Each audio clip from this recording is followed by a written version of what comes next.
ओम शांति 13 ଜାନୁଆରୀ 2022 प्रातः मुरली बाबा कहते मीठे बच्चे तुमको एही कंटार जंगल को दैवी फूलर बगीचा करने हेब। नुआ दुनियार निर्माण करने हेब। तुमको एही कंटार जंगल को दैवी फूलर बगीचा करने हेब। नुआ दुनियार निर्माण करने हेब। प्रश्न तुमे पिला माने बाबांक सहित केउ सेवा करुछ जहा केही भी करुनाहांती? तुमे पिला माने बाबांक सहित केउ सेवा करुछ जहा केही भी करुनाहांती? उत्तर सारा विश्व रे सूर्यवंशी चंद्रवंशी राजधानीर स्थापना करिबार सेवा तुमे पिला माने ही बाबांक साथीरे करुछ जहाको केही भी करिपारिबे नाही। तुमे एबे नुआ दुनियार मूलदुआ स्थापन करुछ, तेणु निश्चित एही पुराणा दुनियार विनाश हेब। दैवी फूलर बगीचा तैयारी करिबा, कंटार जंगल को समाप्त करिबा एहा बाबांकर ही काम अटे। गीत ओम नमो शिवाय। ओम शांति। जेबे कोनोसी साधु सन्थ अथवा विद्वान व्यक्ति भाषण करिथांती तेबे प्रथमे काहाकु ना काहाकु नमस्कार करिथांती। केही शिवाय नमः कहिथांती, केही कृष्णाय नमः कहिथांती, केही गणेशाय नमः भी कहिथांती। किंतु नमस्कार तो एकमात्र बाबांकु ही करिबा दरकार। पिला माने जानिछंती जे उच्चरु उच्च एकमात्र भगवान ही अटंती, जहांकर नाम हेउछि शिव। गायन भी करुछंती शिवाय नमः। शिवंकु सर्वदा बाबा बोली कहिथांती। शिव बाबा प्रथमे रचना करुछंती। रचयिता हेउछंती जणे, रचना मध्य वास्तव रे गोटिए। रचयिता बाबांकु एवं रचना दुनिया को कहा जाइथाय। बाबा जो दुनिया सृष्टि करुछंती निश्चित भावे नुआ दुनिया ही सृष्टि करिवे। किंतु बाबा निश्चित पुराणा दुनिया रे ही आसीबे। सेथिपाई बाबांकु पतित पावन बोली कहा जाउछि। सारा दुनियार मनुष्य सेमानक भितरु भी स्वतंत्र रूपे भारतवासी बाबांकु याद करुछंती जे पतित पावन आस। जेबे समस्ते दुखी एवं पतित होई जाइथांती सेते बेले ही बाबांकु डाकिथांती। किंतु केबे दुखी हेले एवं याद केबे ठारु करुछंती एकथा जानी नाहंती। बाबा बसी बुझाउछंती। आगरु मध्य बुझाइथिले जे हे पिला माने तुमे निजर दुख सुखर जन्म को जानी नाहो। मु ज्ञानर सागर नॉलेजफुल एही कथा आसी तुमको बुझाउछि। शिव बाबा कहउछंती मु मनुष्य सृष्टिर बीज रूप अटे। मते पतित पावन भी कहउछंती, तेबे निश्चित पतित दुनिया भी अछि, पवित्र दुनिया भी अछि। पवित्र दुनिया को स्वर्ग अथवा बगीचा बोली कहा जाइथाय। पुणी जेबे दुनिया पतित होई जाए सेते बेले एहाकु कंटार जंगल कहा जाए। असंख्य मनुष्य होई जाआंती, मायार राज्य आरंभ होई जाइथाय। समस्तंकु बुझाइबाकु हेब जे आजि ठारु 5000 वर्ष पूर्वरु भारत ईश्वरंकर बगीचा थिला। सेठारे मनुष्य माने बहुत सुखी थिले।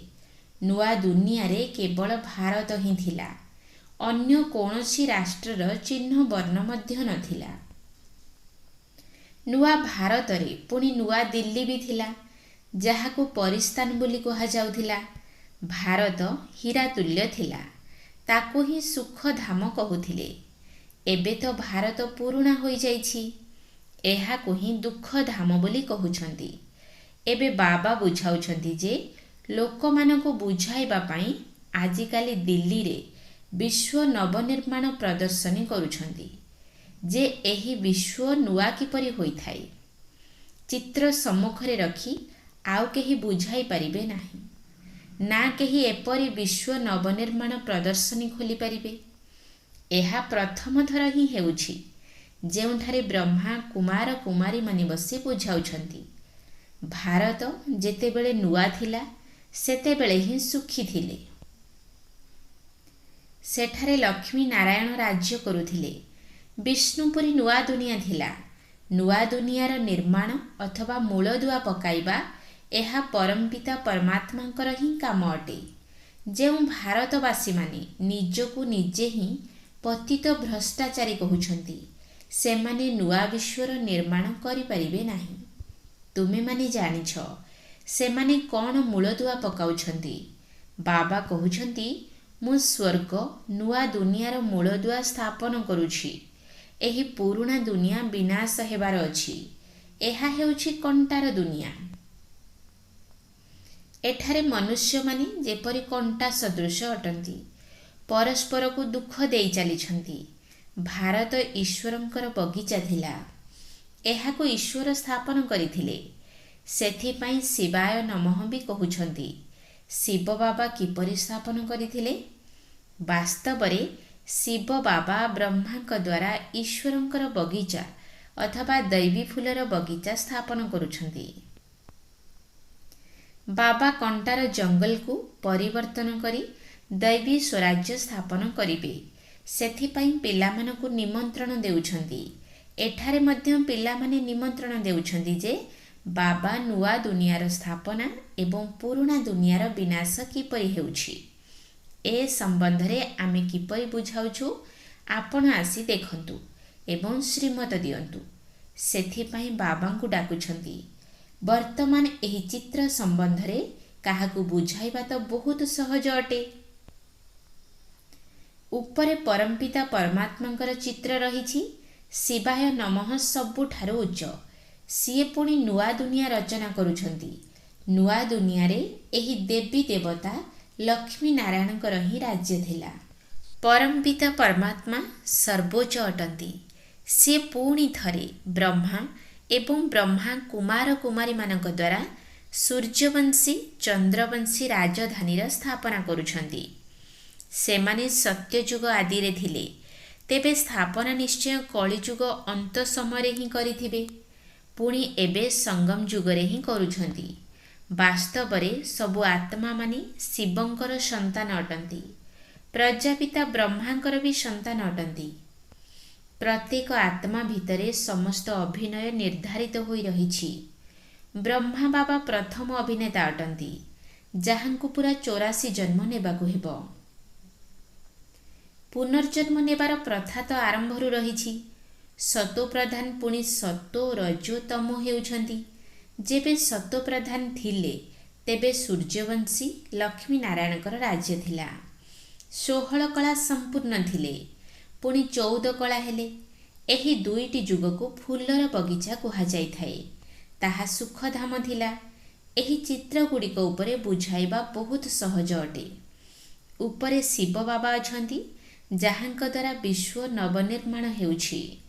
ଶିବ ବାବା ବ୍ରହ୍ମା ବିଷ୍ଣୁ ଶଙ୍କରଙ୍କର ରଚୟିତା।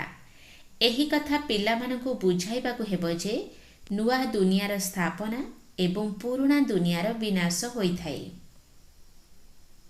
ବର୍ତ୍ତମାନ ଏତେ ସବୁ ଧର୍ମ ଅଛି, କେବଳ ଏକମାତ୍ର ଦେବୀ ଦେବତା ଧର୍ମ ନାହିଁ। ଏହି ଧର୍ମ ପ୍ରାୟ ଲୋପ ହୋଇଯାଇଛି। ଯେଉଁମାନେ ଦେବୀ ଦେବତା ଧର୍ମର ଥିଲେ ସେମାନେ ନିଜକୁ ହିନ୍ଦୁ କହୁଛନ୍ତି, କାହିଁକିନା ସତ୍ୟ ଯୁଗରେ ସମସ୍ତେ ପବିତ୍ର ଥିଲେ। ଏବେ ସମସ୍ତେ ପତିତ ହୋଇଯାଇଛନ୍ତି। ବାବାଙ୍କ ନାମ ହିଁ ହେଉଛି ପତିତ ପାବନ। ପତିତ କିଏ କରୁଛି, ଏକଥା ବାବା ହିଁ ବୁଝାଉଛନ୍ତି। ପିଲାମାନେ ପୁଣି ଅନ୍ୟ ସବୁ ଭାଇ ଭଉଣୀମାନଙ୍କୁ ବୁଝାଉଛନ୍ତି। ପତିତ କରିଲା ବାଲା ହେଉଛି ରାବଣ, ଯାହାକୁ ବର୍ଷ ବର୍ଷ ଧରି ଜଳାଇ ଆସୁଛନ୍ତି। ରାବଣର କୌଣସି ରୂପ ନାହିଁ। ରାବଣ ହେଉଛି ଗୁପ୍ତ। 5 ବିକାର ସ୍ତ୍ରୀର, 5 ବିକାର ପୁରୁଷର। ଭାରତର ସବୁଠାରୁ ବଡ଼ ଶତ୍ରୁ ହେଲା ରାବଣ, ଯିଏକି ଭାରତକୁ କଉଡ଼ି ତୁଲ୍ୟ କରିଦେଇଛି। ବର୍ତ୍ତମାନ ମୋ ମତ ଦ୍ୱାରା ଏହି ରାବଣ ଉପରେ ବିଜୟ ପ୍ରାପ୍ତ କର। ବର୍ତ୍ତମାନ ସମୟରେ ସମସ୍ତେ ପତିତ ହୋଇଯାଇଛନ୍ତି। ଏହି କାରଣରୁ ପରମପିତା ପରମାତ୍ମାଙ୍କର ହିଁ ଶ୍ରୀମତ ଦରକାର। ଏହି ଶ୍ରୀମତ ହେଉଛି ଭଗବାନଙ୍କର। ଭଗବାନ ବାଚ, ହେ ପିଲାମାନେ ଅଥବା ଆତ୍ମାମାନେ, ତୁମେ ସାରା ସମୟ ଦେହ ଅଭିମାନୀ ହୋଇ ରହିଛ। ଏବେ ଦେହୀ ଅଭିମାନୀ ହୁଅ। ତୁମେ ଆତ୍ମା ଅମର ଅଟ। ତୁମେ ହିଁ ଶରୀର ଛାଡ଼ୁଛ ଏବଂ ନେଉଛ। ବାବା କହୁଛନ୍ତି, ହେ ବ୍ରହ୍ମା, ତୁମେ ନିଜକୁ ଜାଣିନାହଁ। ତୁମ ପାଇଁ ହିଁ ଗାଉଛନ୍ତି। ଅଧାକଳ୍ପ ବ୍ରହ୍ମାଙ୍କର ଦିନ, ଅଧାକଳ୍ପ ବ୍ରହ୍ମାଙ୍କର ରାତି। ତୁମେମାନେ ଏହି କଥାକୁ ବୁଝିଛ, ସେଥିପାଇଁ ତ ପ୍ରଦର୍ଶନୀ ଖୋଲିଛ। ଏବେ ଏହି ଚିତ୍ର ଦ୍ୱାରା ସମସ୍ତଙ୍କୁ ବୁଝାଅ।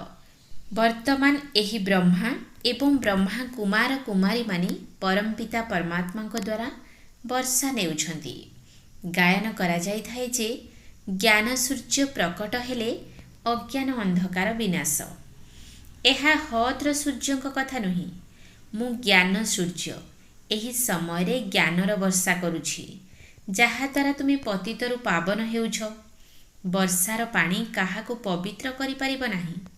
ମୋତେ ପତିତ ପାବନ ବୋଲି କହୁଛନ୍ତି। ମୋ ପାଖରେ ହିଁ ଜ୍ଞାନ ଅଛି ଯେ ପତିତରୁ ପାବନ ଏବଂ ପୁଣି ପାବନରୁ ପତିତ କିପରି ହେଉଛନ୍ତି। ପାବନ ନୂଆ ଦୁନିଆ ଏବଂ ପତିତ ପୁରୁଣା ଦୁନିଆକୁ କୁହାଯାଇଥାଏ। ରାବଣ ପତିତ କରିଥାଏ। ରାବଣକୁ ଶୈତାନ ଏବଂ ରାମଙ୍କୁ ଭଗବାନ କୁହାଯାଏ। ସେହି ରାମ ସୀତାଙ୍କ ପତି ରାମ ନୁହନ୍ତି। ତୁମକୁ ସ୍ଥାପନା ଏବଂ ବିନାଶର ରହସ୍ୟ ବି ବୁଝାଇବାକୁ ହେବ। ସେଇଥିପାଇଁ ଏହି ବିଶ୍ୱ ନବନିର୍ମାଣ ପ୍ରଦର୍ଶନୀ ରହିଛି। କୌଣସି ବି ଶାସ୍ତ୍ରରେ ଏକଥା ନାହିଁ ଯେ ପରମପିତା ପରମାତ୍ମା ବ୍ରହ୍ମାଙ୍କ ଦ୍ୱାରା ସୁଖଧାମର ସ୍ଥାପନା କରୁଛନ୍ତି। ରାବଣ ପୁଣି ଦୁଃଖଧାମ କରିଦେଉଛି। ବାବା ଆସି ସୁଖଧାମ କରୁଛନ୍ତି। ଅଧାକଳ୍ପ ସୁଖ, ଅଧାକଳ୍ପ ଦୁଃଖ ହୋଇଥାଏ। ସତ୍ୟଯୁଗ ତ୍ରେତା ଦିନ, ଦ୍ୱାପର କଳିଯୁଗ ରାତି। ରାତିରେ ଧକ୍କା ଖାଇଥାନ୍ତି। ଭଗବାନଙ୍କୁ ଖୋଜିବା ପାଇଁ ଧକ୍କା ଖାଉଛନ୍ତି। ଏହା ବି ଡ୍ରାମାରେ ନିର୍ଦ୍ଧାରିତ ହୋଇ ରହିଛି। ଅଧାକଳ୍ପ ଜ୍ଞାନ, ଅଧାକଳ୍ପ ଭକ୍ତି ହୋଇଥାଏ। ଜ୍ଞାନର ସାଗର ଅଥବା ଜ୍ଞାନ ସୂର୍ଯ୍ୟ ପରମପିତା ପରମାତ୍ମାଙ୍କୁ ହିଁ କୁହାଯାଇଥାଏ। ଭାରତରେ ହିଁ ଶିବ ଜୟନ୍ତୀ ପାଳନ କରିଥାନ୍ତି। ଏଥିରୁ ପ୍ରମାଣିତ ହେଉଛି ଯେ ଭାରତ ହିଁ ଶିବଙ୍କର ଜନ୍ମଭୂମି ଅଟେ। ମୋତେ ପତିତ ଦୁନିଆକୁ ହିଁ ଆସିବାକୁ ପଡ଼ୁଛି। ତାହେଲେ ତ ଯାଇ ପତିତମାନଙ୍କୁ ପବିତ୍ର କରାଇବି। ଯେଉଁମାନେ ପୂଜ୍ୟ ଲକ୍ଷ୍ମୀ ନାରାୟଣ ଥିଲେ, ସେମାନେ ପୂଜାରୀ ହୋଇଯାଇଛନ୍ତି। ନିଜେ ହିଁ ପୂଜ୍ୟ, ପୁଣି ନିଜେ ହିଁ ପୂଜାରୀ ହେଉଛନ୍ତି। ସେହି ଲକ୍ଷ୍ମୀ ନାରାୟଣଙ୍କର ଆତ୍ମା ଯାହାଙ୍କୁ 84 ଜନ୍ମ ନେବାର ଅଛି, ସିଏ ଭିନ୍ନ ଭିନ୍ନ ନାମ ରୂପରେ ଆସିଥାନ୍ତି। ତେଣୁ ବ୍ରହ୍ମା ଯେଉଁ ଦୁନିଆ ସ୍ଥାପନା କରୁଛନ୍ତି, ପୁଣି ପାଳନ ମଧ୍ୟ କରିଥାନ୍ତି। ବର୍ତ୍ତମାନ ସେହି ଆତ୍ମା ପତିତ ହୋଇଯାଇଛନ୍ତି। ତେଣୁ ତାଙ୍କର ହିଁ ଶରୀରରେ ଆସି ମୁଁ ତାଙ୍କର ନାମ ବ୍ରହ୍ମା ରଖୁଛି। ପ୍ରଥମେ ପ୍ରଥମେ ତ ଏହି କଥା ବୁଝାଇବାକୁ ହେବ ଯେ ପରମପିତା ପରମାତ୍ମାଙ୍କ ସହିତ ତୁମର କ'ଣ ସମ୍ବନ୍ଧ ରହିଛି। ନିଶ୍ଚିତ କହିବେ ଯେ ସିଏ ଆମର ପିତା ଅଟନ୍ତି। ସିଏ ତ ସବୁ ଆତ୍ମାମାନଙ୍କର ପିତା ଅଟନ୍ତି। ତୁମେ ସମସ୍ତେ ଶିବ ବାବାଙ୍କର ସନ୍ତାନ ଅଟ। ବର୍ତ୍ତମାନ ସମୟରେ ତୁମେ ସମସ୍ତେ ଭକ୍ତ ହୋଇଯାଇଛ। ସେଥିପାଇଁ ଭଗବାନଙ୍କୁ ସମସ୍ତେ ସ୍ମରଣ କରୁଛନ୍ତି। ଭକ୍ତମାନେ କହୁଛନ୍ତି, ହେ ଭଗବାନ, ଆମକୁ ଭକ୍ତିର ଫଳ ଦିଅ। ଆମେ ଦୁଃଖୀ ହୋଇଯାଇଛୁ। ଆମକୁ ଜୀବନ ମୁକ୍ତି ଦିଅ। ସାଧୁ ଲୋକମାନେ ମଧ୍ୟ ମୁକ୍ତି ଜୀବନ ମୁକ୍ତି ପାଇଁ ସାଧନା କରିଥାନ୍ତି। ବର୍ତ୍ତମାନ ସମୟରେ ସମସ୍ତେ ଡାକୁଛନ୍ତି ଯେ ଆସିକରି ପତିତମାନଙ୍କୁ ପବିତ୍ର କରାଅ। ବାବା ନିର୍ଦ୍ଦେଶ ଦେଉଛନ୍ତି ଯେ ଏପରି ଏପରି ବୁଝାଅ। ଆମେ ଆତ୍ମା ଶାନ୍ତିଧାମର ବାସିନ୍ଦା ଅଟୁ। ଏବେ ଗୋଟିଏ ଶରୀର ଛାଡ଼ି ଆଉ ଗୋଟିଏ ଶରୀର ନେଇ ନିଶ୍ଚୟ ଅଭିନୟ କରିବାକୁ ହେବ। ସବୁ ବର୍ଣ୍ଣ ଦେଇ ମଧ୍ୟ ଗତି କରିବାକୁ ପଡ଼ିବ। ଏହି ଡ୍ରାମା ଅବିନାଶୀ ରୂପେ ତିଆରି କରାଯାଇଛି। ଏହି ଚକ୍ର ଘୂରି ଚାଲିଛି। ଏହାକୁ ବି ଜାଣିବା ଦରକାର ଯେ କିପରି ଘୁରୁଛି। ପତିତ ପାବନ ଜଣେ, ରଚୟିତା ମଧ୍ୟ ଜଣେ, ଏହି ଦୁନିଆ ମଧ୍ୟ ଗୋଟିଏ। ପଚାରୁଛନ୍ତି ଯେ ପାବନରୁ ପତିତ କିପରି ହେବୁ। ରାବଣର ଆସୁରୀ ମତରେ ଚାଲିବା ଦ୍ୱାରା 5 ବିକାର ଆସିଯାଉଛି। 5 ବିକାରକୁ ହିଁ ରାବଣ ମତ କୁହାଯାଇଥାଏ। ସେଥିପାଇଁ ରାବଣକୁ ଜଳାଇଥାନ୍ତି, କିନ୍ତୁ ରାବଣ ଜଳୁନାହିଁ। ଏବେ ବାବା କହୁଛନ୍ତି, ପିଲାମାନେ, ତୁମକୁ ଏହି ରାବଣ ଉପରେ ବିଜୟୀ ହେବାକୁ ପଡ଼ିବ। ଯେଉଁମାନେ ଜିତିବେ ସେମାନେ ହିଁ ରାମ ରାଜ୍ୟର ମାଲିକ ହେବେ। ଏହା ତୁମମାନଙ୍କର ଅନ୍ତିମ ଜନ୍ମ ଅର୍ଥାତ୍ ସୃଷ୍ଟିର ଅନ୍ତ ଅଟେ। ସୃଷ୍ଟିର ଆରମ୍ଭ ମଧ୍ୟ ବାବା ହିଁ କରୁଛନ୍ତି। ଅନ୍ତ ସମୟରେ ବିନାଶ ମଧ୍ୟ ବାବା କରୁଛନ୍ତି। ବାବା କହୁଛନ୍ତି ମୁଁ ନୂଆ ଦୁନିଆର ସ୍ଥାପନା କରୁଛି ଏବଂ ପୁରୁଣା ଦୁନିଆର ବିନାଶ ମଧ୍ୟ କରାଉଛି। ଗାୟନ ରହିଛି ବ୍ରହ୍ମା ଦ୍ୱାରା ସ୍ଥାପନା। ତେବେ ବ୍ରହ୍ମା ଏକାକିତ ନଥିବେ। ମୁଁ ବ୍ରହ୍ମା କୁମାର ଏବଂ କୁମାରୀମାନଙ୍କ ଦ୍ୱାରା ଭାରତକୁ ଦୈବୀ ଫୁଲର ବଗିଚା କରୁଛି। ଏହା ତ ହେଉଛି କଣ୍ଟାର ଜଙ୍ଗଲ। ଏବେ ଏଥିରେ ନିଆଁ ଲାଗିବାର ଅଛି। ତୁମେ ଏବେ ଜାଗ୍ରତ ହୋଇଛ। ସବୁ ମନୁଷ୍ୟ ଏବେ ଶୋଇ ରହିଛନ୍ତି। ଏଠାରେ ତ ଦୁଃଖ ଅଶାନ୍ତି ରହିଛି। ପିଲାମାନଙ୍କୁ ସବୁବେଳେ ନିଜର ଶାନ୍ତିଧାମ ମିଠା ଘରକୁ ମନେ ପକାଇବାକୁ ହେବ। ତେବେ ମିଠା ବାଦଶାହୀ ବର୍ଷା ରୂପରେ ତୁମକୁ ମିଳିବ। ସେଥିପାଇଁ ଏହି ରାବଣ ରାଜ୍ୟକୁ ତୁମେ ଭୁଲିବାକୁ ଚେଷ୍ଟା କର। ଯେଉଁ ଭାରତ ପରିସ୍ଥାନ ଥିଲା ତାହା ଏବେ କବରସ୍ଥାନ ହୋଇଯାଇଛି। ପୁଣି ପରିସ୍ଥାନ ହେବ। ଏହା ଚକ୍ର ଅଟେ। ନୂଆ ବିଶ୍ୱ ପ୍ରସ୍ତୁତ ହୋଇଗଲେ ପୁରୁଣାରେ ନିଶ୍ଚିତ ନିଆଁ ଲାଗିଯିବ। ଏବେ ତୁମକୁ ନୂଆ ଦୁନିଆ ପାଇଁ ପ୍ରସ୍ତୁତ ହେବାକୁ ପଡ଼ିବ। ପୁଣି ସେଠାକୁ ଯାଇ ହୀରା ଲୀଳାର ମହଲ ତିଆରି କରିବ। ଏବେ ତ କୁଡ଼ିଆମାନ ରହିଛି। କଳ୍ପ କଳ୍ପ ପତିତ ଦୁନିଆ ହିଁ ପବିତ୍ର ହୋଇଥାଏ। ପବିତ୍ରରୁ ପତିତ ହୋଇଥାଏ। ଧୀରେ ଧୀରେ ପତିତ ହୋଇଥାନ୍ତି। ନୂଆ ଘର ଜଲ୍ଦି ତିଆରି ହୋଇଥାଏ। ପୁରୁଣା ହେବାରେ ସମୟ ଲାଗିଥାଏ। ଜ୍ଞାନ ଦ୍ୱାରା ତୁମେ ନୂଆ ବିଶ୍ୱର ମାଲିକ ହୋଇଯିବ। 16 କଳା ସମ୍ପୂର୍ଣ୍ଣ ହେଉଛ। ପୁଣି 14 କଳା। ପୁଣି ଧୀରେ ଧୀରେ କଳା କମ୍ ହୋଇଯାଇଥାଏ। ଏବେ କଳିଯୁଗରେ କଳାହୀନ ହୋଇଯାଇଛ। ଭାରତ ପବିତ୍ର ଥିଲା, ଏବେ ପତିତ ହୋଇଯାଇଛି।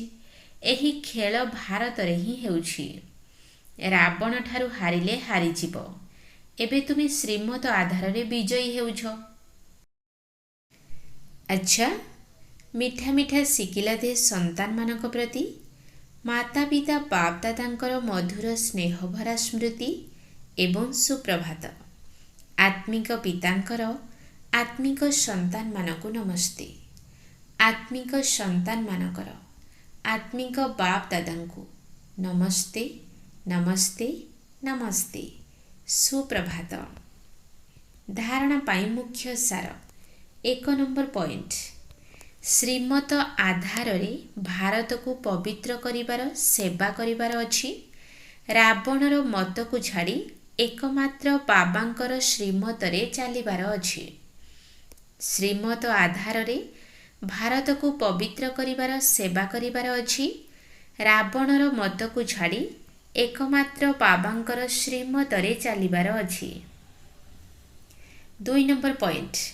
ଏହି ଦୁଃଖଧାମକୁ ଭୁଲି ନିଜର ମିଠା ଘର ଶାନ୍ତିଧାମକୁ ୟାଦ କରିବାର ଅଛି। ନୂଆ ଦୁନିଆକୁ ଯିବା ପାଇଁ ନିଜକୁ ପ୍ରସ୍ତୁତ କରିବାର ଅଛି। ଏହି ଦୁଃଖଧାମକୁ ଭୁଲି ନିଜର ମିଠା ଘର ଶାନ୍ତିଧାମକୁ ୟାଦ କରିବାର ଅଛି। ନୂଆ ଦୁନିଆକୁ ଯିବା ପାଇଁ ନିଜକୁ ପ୍ରସ୍ତୁତ କରିବାର ଅଛି। ବରଦାନ। ନିଜର ଶ୍ରେଷ୍ଠ କର୍ମରୂପୀ ଦର୍ପଣ ଦ୍ୱାରା ବ୍ରହ୍ମା ବାବାଙ୍କର କର୍ମକୁ ପ୍ରଦର୍ଶିତ କରୁଥିବା ପିତା ସମାନ ଆତ୍ମା ହୁଅ। ନିଜର ଶ୍ରେଷ୍ଠ କର୍ମରୂପୀ ଦର୍ପଣ ଦ୍ୱାରା ବ୍ରହ୍ମା ବାବାଙ୍କର କର୍ମକୁ ପ୍ରଦର୍ଶିତ କରୁଥିବା ପିତା ସମାନ ଆତ୍ମା ହୁଅ। ପ୍ରତ୍ୟେକ ବ୍ରାହ୍ମଣ ଆତ୍ମା ବା ଶ୍ରେଷ୍ଠ ଆତ୍ମା ନିଜର ପ୍ରତ୍ୟେକ କର୍ମ ଦ୍ୱାରା ବ୍ରହ୍ମା ବାବାଙ୍କର କର୍ମର ଦର୍ପଣ ହୁଅ। ଯାହାକି ବ୍ରହ୍ମା ବାବାଙ୍କର କର୍ମ ତୁମମାନଙ୍କର କର୍ମରୂପୀ ଦର୍ପଣରେ ସ୍ପଷ୍ଟ ଭାବରେ ଦେଖାଯାଉ। ଯେଉଁ ପିଲାମାନେ ଏତିକି ଧ୍ୟାନ ରଖି ନିଜର ପ୍ରତ୍ୟେକ କର୍ମ କରିଥାନ୍ତି ସେମାନଙ୍କର କଥା କହିବା, ଚାଲିବା, ଉଠିବା, ବସିବା ସବୁକିଛି ବ୍ରହ୍ମା ବାବାଙ୍କ ସମାନ ହୋଇଥାଏ ଏବଂ ପ୍ରତ୍ୟେକ କର୍ମ ବରଦାନ ଯୋଗ୍ୟ ହୋଇଥାଏ। ସେମାନଙ୍କ ମୁଖରୁ ସଦାସର୍ବଦା ବରଦାନ ହିଁ ବାହାରୁଥାଏ, ଯାହାଦ୍ୱାରା ସେମାନଙ୍କର ସାଧାରଣ କର୍ମରେ ମଧ୍ୟ ବିଶେଷତା ଦେଖାଯାଇଥାଏ। ତେବେ ଏହିଭଳି ସାର୍ଟିଫିକେଟ୍ ହାସଲ କରିପାରିଲେ ହିଁ କୁହାଯିବ ପିତାଙ୍କ ସମାନ ଆତ୍ମା। ସ୍ଲୋଗାନ। ଅବ୍ୟକ୍ତ ସ୍ଥିତିର ଅନୁଭବ କରିବା ପାଇଁ ବାହ୍ୟମୁଖତାକୁ ଛାଡ଼ି ଅନ୍ତର୍ମୁଖୀ ଏକାନ୍ତବାସୀ ହୁଅ। ଅବ୍ୟକ୍ତ ସ୍ଥିତିର ଅନୁଭବ କରିବା ପାଇଁ ବାହ୍ୟମୁଖତାକୁ ଛାଡ଼ି ଅନ୍ତର୍ମୁଖୀ ଏକାନ୍ତବାସୀ ହୁଅ। ଲଭ୍ଲିନ୍ ସ୍ଥିତିର ଅନୁଭବ କର। ବାବାଙ୍କର ପିଲାମାନଙ୍କ ପ୍ରତି ଏତେ ସ୍ନେହ ରହିଛି ଯାହାକି ସବୁବେଳେ କହୁଛନ୍ତି, ପିଲାମାନେ ତୁମେ ଯିଏ ବି ହୋଇଥାଅ, ଯେମିତି ବି ହୋଇଥାଅ, ମୋର ହିଁ ଅଟ। ଏହିଭଳି ତୁମେମାନେ ମଧ୍ୟ ସଦା ସର୍ବଦା ବାବାଙ୍କ ସ୍ନେହରେ ଲଭ୍ଲିନ୍ ରୁହ, ଅର୍ଥାତ୍ ବୁଡ଼ି ରୁହ। ହୃଦୟର ସହିତ କୁହ, ବାବା ଆପଣ ହିଁ ମୋର ସବୁ କିଛି। କେବେ ବି ଅସତ୍ୟତାପୂର୍ଣ୍ଣ ରାଜ୍ୟର ପ୍ରଭାବରେ ଆସ ନାହିଁ। ନିଜର ସତ୍ୟ ସ୍ୱରୂପରେ ସ୍ଥିତ ରୁହ। ଓମ୍ ଶାନ୍ତି।